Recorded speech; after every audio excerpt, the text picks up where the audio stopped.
J'ai fait une liste et cette liste, je l'ai nommée les 10 commandements de la réussite.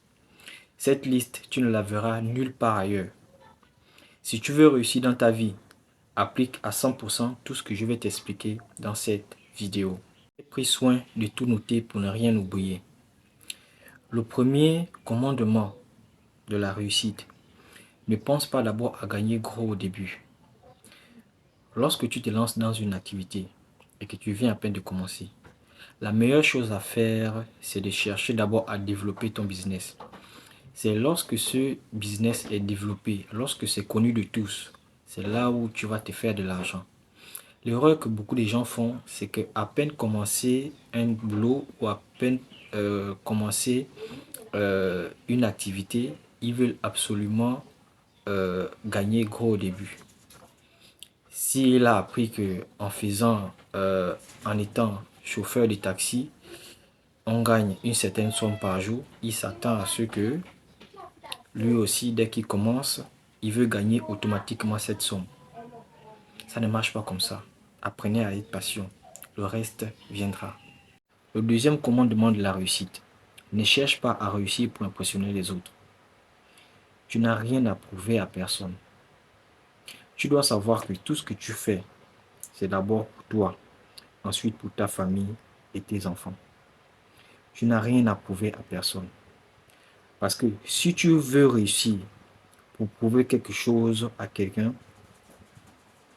il y a deux choses que tu vas te retrouver en train de faire. La première chose, c'est que tu vas t'attirer de la jalousie. Les gens seront jaloux de toi.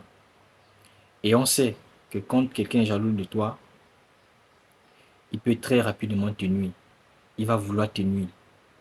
La deuxième chose, c'est que tu vas te retrouver en train de faire des dépenses dont tu n'en as vraiment pas besoin. Pourquoi? Parce que tu veux impressionner les autres. Tu veux montrer que tu as de l'argent. Tu veux montrer que tu as réussi. Tu vas te permettre de faire certaines dépenses et ça va très vite te ruiner. Troisième commandement, ne fais jamais passer une femme avant tes projets. Pourquoi tu veux faire passer une femme avant tes projets? Tu es né seul, tu as grandi seul, tu l'as connue hier, et tu laisses tous tes projets que tu avais depuis l'enfance. Tu laisses ça parce que tu as connu cette fille. Si demain elle te quitte, tu vois que tu as perdu doublement. Tu as perdu ton projet, tu as perdu tes ambitions, tu as perdu tes objectifs et tu as même perdu ta femme. Tu as même perdu une fille. Donc tu perds doublement en suivant une femme. Tu es sûr que tu vas rattraper tes objectifs. Tu l'as déjà perdu. Elle va peut-être aller chez un homme qui est plus riche que toi. Donc tu as perdu en temps, tu as perdu en énergie. En réalité, tu as tout perdu. Moi, quand je quitte de chez moi pour aller chez le boutiquier, je rencontre au moins 10 belles femmes. Mais quand je quitte de chez moi pour aller chez le boutiquier, je ne rencontre même pas un seul homme riche. Ce qui veut dire que les hommes riches sont rares. Mais les belles femmes, ne sont pas rares. Si tu as compris ça, c'est que tu as tout compris. Quatrième commandement de la réussite. N'associe jamais ton parent à ton business. Je ne dis pas que vous ne devez pas trouver du travail à vos parents. Je ne dis pas que vous ne devez pas donner de l'emploi à vos parents. Je dis ceci. Lorsque tu travailles avec ton parent, généralement, il y a des petits comportements qui s'installent. Il vient au travail quand il veut, il vient à l'heure qu'il veut, il part quand il veut, il fait ce qu'il veut. De toutes les façons, c'est l'entreprise de mon frère, c'est l'entreprise de mon oncle. On n'a rien à me dire, je fais comme je comprends. Tout le monde sait que c'est comme ça que ça se passe. Et au fur et à mesure que cette habitude sera là, tu seras de moins en moins efficace dans ton entreprise. Et on est d'accord que la sanction que tu mettras sur celui qui vient d'ailleurs, que tu as embauché, ce n'est pas la même sanction que tu mettras sur ton parent. On est tous d'accord là-dessus. Donc, ce genre de comportement-là, ça va créer un déséquilibre dans ton entreprise, voire même aller à ta perte. Si tu as compris ça, c'est que tu as tout compris. Le cinquième commandement de la réussite. Ne prends jamais un crédit si ce n'est pas pour monter une affaire. et une affaire qui va te rapporter de l'argent. Parce que c'est ça l'erreur avec tout le monde. C'est ça l'erreur avec beaucoup de personnes. Ils font, ils font des prêts, parfois même avec intérêt, ou alors ils partent en banque, prendre un crédit pour se faire plaisir. On ne prend pas un crédit pour se faire plaisir. On prend un crédit pour monter une affaire qui va nous rapporter de l'argent. C'est avec cet argent-là, on va se permettre de rembourser le crédit qu'on a eu à prendre. Parfois même, parfois même, on peut compenser ce vide-là. Donc les histoires de je vais me marier, je vais voyager, je vais faire ceci, j'ai vu un joli salon, je vais prendre ça. Tu n'as pas besoin de ça. Tu ne peux pas prendre du crédit pour ça. Mieux vaut épargner. Souvent, il faut épargner. Quand tu veux te marier, tu épargnes.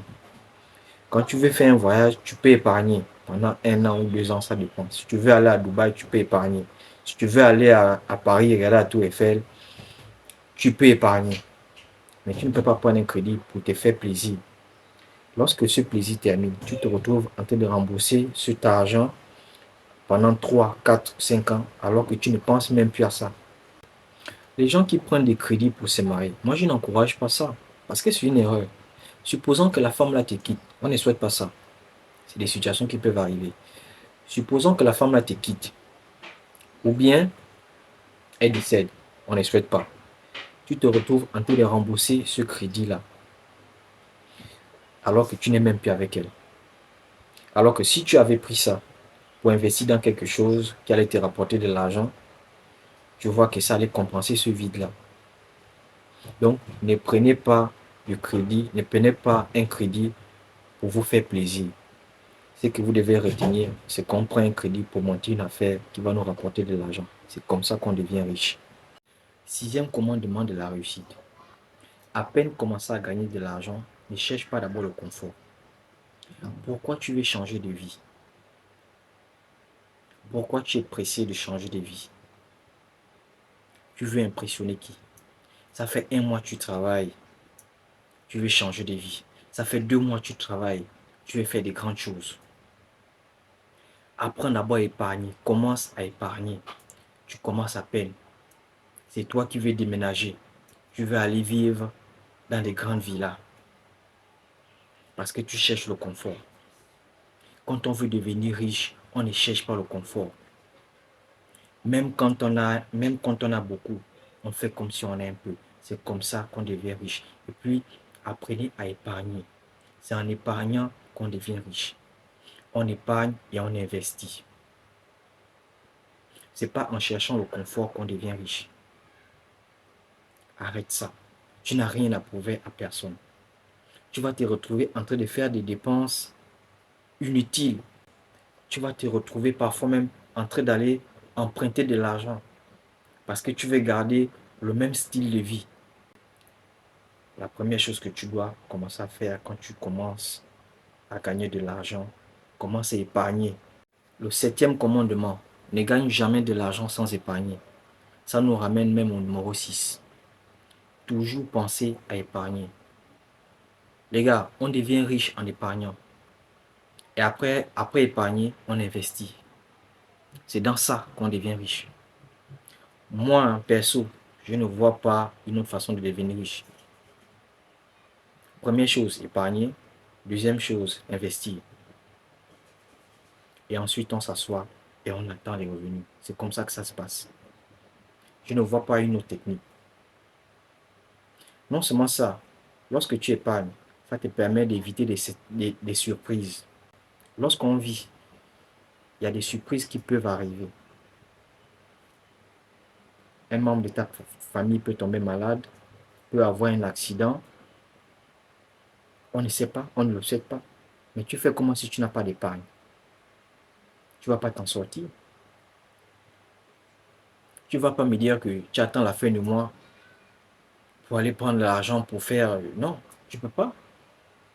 Il faut avoir une épargne.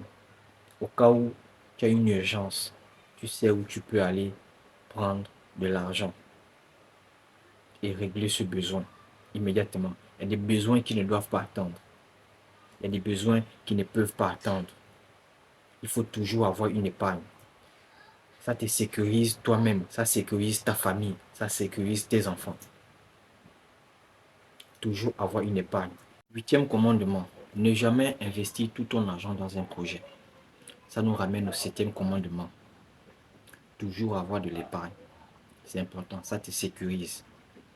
Tu as appris que pour ouvrir telle boîte, ou bien pour ouvrir tel magasin, il te faut tant de millions. Ne prends pas tous tes millions pour aller investir à l'intérieur. Tu ne sais pas si ça va marcher. Déjà qu'au préalable, il y a une étude à faire.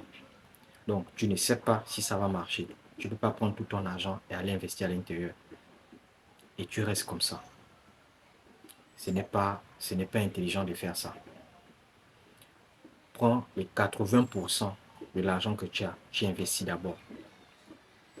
Pour voir comment est-ce que ça fonctionne. Ne mets pas tout ton argent. L'idée ici, c'est d'avoir toujours quelque chose en réserve. Parce que tu ne sais pas. On peut te dire que, pour faire les travaux, les rénovations, il faut tant. Alors que tu vas réaliser que c'était plus que ça. Tu fais comment si tu n'as plus d'épargne? Tu fais comment si tu n'as plus rien? Tu seras obligé de laisser le projet ou bien d'attendre le temps d'avoir encore un peu d'argent pour réinvestir à l'intérieur. Donc, n'investis pas tout ton argent dans un projet. Garde toujours quelque chose en réserve. C'est pour te sécuriser. Neuvième commandement de la réussite. Ne vis jamais au-dessus de tes moyens, ni au même niveau que tes moyens. Parce que quand tu vis au-dessus de tes moyens, en réalité, c'est du mal tu vu. Tu vis au-dessus de tes moyens, c'est du mal tu vu. On appelle ça communément la vie du paraître. Et tu n'as pas besoin de ça. Tu cherches à devenir riche. Tu dois devenir riche. Tu ne dois même pas vivre au même niveau que ton revenu, que ce que tu gagnes. Celui qui veut devenir riche, il sait qu'il doit vivre en dessous de ses moyens. On vit toujours en dessous de ses moyens. Il faut apprendre à être humble dans la vie. C'est important. Si tu gagnes 1000 euros, cherche à vivre comme quelqu'un qui gagne 700 ou 800 euros. Moi, je préfère même la moitié. Si tu gagnes 1000 euros, vis comme quelqu'un qui gagne 500 euros. C'est mieux même. Parce que tu as deux avantages quand tu vis en dessous de tes moyens. En dessous de tes moyens, tu as deux avantages. Le premier, c'est que tu es loin des esprits des envieux, des esprits des escrocs, des esprits de jalousie. Ça, c'est la première chose. La deuxième chose, c'est que ça te permet d'être mieux organisé. Parce que si tu gagnes 1000 euros et que tu vis avec 500 euros, je pense que tu t'organises mieux que quiconque. Et tu as l'esprit posé. Il faut avoir le mindset. Le dixième et le dernier commandement de la réussite. N'investis jamais tout ton argent ou bien n'investis jamais dans une activité où tu n'as pas toutes les informations. C'est une grave erreur, c'est une très très grave erreur. Parce que tu as vu que ton voisin ou tu as vu que ton parent ou ton ami a investi dans une activité et il gagne énormément d'argent à l'intérieur, que toi aussi tu prends tout ton argent, tu peux investir dans le projet sans savoir comment est-ce qu'il a fait, par où il est passé. C'est pas comme ça que ça se passe. C'est une grave erreur. Tu ne connais pas son carnet d'adresse, tu ne connais pas par quoi il est passé, tu ne sais pas comment est-ce qu'il a fait. Cherche d'abord à avoir toutes les informations du business. Si c'est un business qui t'intéresse, cherche à avoir toutes les informations. Demande aux gens, pose des questions. À la limite même, va vers la personne qui a ouvert ce business. Il peut même te donner un contact. Il va t'expliquer clairement comment ça s'est passé, comment il a fait. Nous voici au terme de cette vidéo. Je te rappelle que ces 10 commandements de la réussite, tu ne les verras nulle part ailleurs. Parce que c'est un travail personnel. Et j'ai appliqué ça. Ça a réussi sur moi. Si ça peut réussir sur moi, c'est que ça va réussir sur toi. Applique ça et tu me diras des nouvelles. Mais avant de partir, abonne-toi. Et n'oublie pas de partager. Ça peut aider quelqu'un d'autre. Sur ce, je te dis à très bientôt pour une prochaine vidéo. Bis.